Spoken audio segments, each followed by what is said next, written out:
With a look at some of the devastation in Kentucky 2 days after tornadoes tore through the eastern part of the state.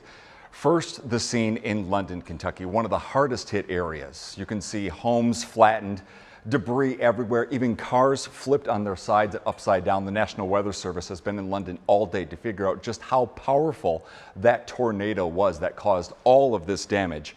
In the early stages of surveying, crews say it looks like it was an EF-3.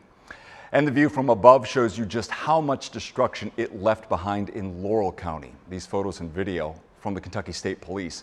You can see entire streets wiped out by the tornado. 19 Kentuckians died in Friday's storms. 17 of those deaths were in Laurel County alone.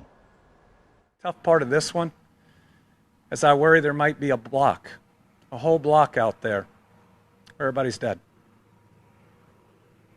And I hope that's not the case, but you see 5 houses in a row.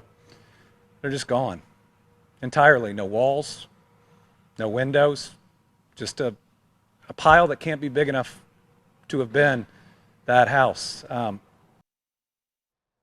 And Governor Andy Beshear says a team is working to secure emergency housing options for those dealing with all of that damage.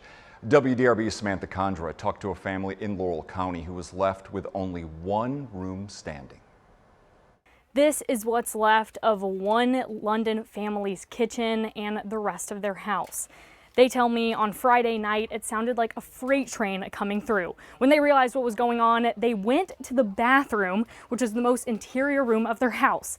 It is the only room that is still intact and the only room where the ceiling didn't cave in. I said, what in the world just happened right then?